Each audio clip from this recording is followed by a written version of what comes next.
ಆಗಿರ್ಬೋದು, ಇನ್ನು ಪ್ರತಿಯೊಂದು ವಿಚಾರದಲ್ಲಿ ರವಿ ಸರ್ ಅವರಾಗಿರ್ಬೋದು, ಜೆನಿಲಿಯಾ ಅವರಾಗಿರ್ಬೋದು, ಶ್ರೀಲೀಲಾ ಅವರಾಗಿರ್ಬೋದು, ಹೀಗೆ ಪ್ರತಿಯೊಂದು ವಿಚಾರದಲ್ಲೂ ಬೆಸ್ಟ್ ಏನಿರ್ಬೋದು ಅದೇ ರೀತಿ ಇದೆ. ಇಲ್ಲೂ ಅಷ್ಟೇ ನಮ್ಮ ಕಾರ್ಯಕ್ರಮದಲ್ಲಿ ಶಿವಣ್ಣ ಅವರು ಬೆಸ್ಟ್ ಅಂತ ಹೇಳ್ತಿದ್ದಾಗೆ ಬೆಸ್ಟ್ ವಿಶಸ್ ಕೊಡೋದಕ್ಕೆ ಬಂದಿದ್ದಾರೆ. What a beautiful moment.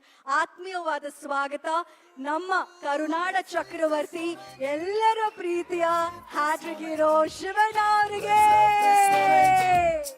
Let's love this moment. Let's live this moment. Let's live this moment. Let's love this moment. Let's love this moment.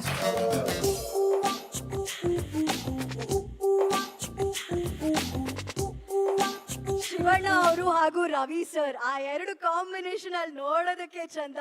ನಿಜವಾಗ್ಲೂ ನಂದೇ ಪುಣ್ಯ ಅನ್ಸುತ್ತೆ ಇಲ್ಲಿ ಅವರಿಬ್ರು ಒಂದೇ ಫ್ರೇಮ್ ಅಲ್ಲಿ ಹಿಂಗ್ ನೋಡೋದು. ಹಾಗೆ ಒಂದು ದೃಷ್ಟಿ ತೆಗೆದುಬಿಟ್ಟು ಅವ್ರಿಗೆ ಇವತ್ತಿನ ಕಾರ್ಯಕ್ರಮ ಮುಂದುವರಿಸೋಣ. ಶಿವಣ್ಣ ಅವರು ಕಾರ್ಯಕ್ರಮಕ್ಕೆ ಬರ್ತೀನಿ ಅಂತ ಹೇಳೋದಕ್ಕೆ ಹಿಂದೆ ಒಂದು ಕತೆ ಇದೆ. ಸಿನಿಮಾ ಆರಂಭ ಆದಾಗಿಂದ ನನ್ನ ಸಪೋರ್ಟ್ ಇದೆ, ಪ್ರೀತಿ ಇದೆ ಅಂತ ಹೇಳಿದವರು ಇವತ್ತು ಕಾರ್ಯಕ್ರಮಕ್ಕೆ ಬರ್ತೀನಿ ಅಂತ ಬಂದಿದ್ದಕ್ಕೆ ಥ್ಯಾಂಕ್ ಯು ಶಿವಣ್ಣ. ಇನ್ನು ಈ ಸಿನಿಮಾದ ಬ್ಯಾನರ್ ಬಗ್ಗೆ ಮಾತಾಡೋದು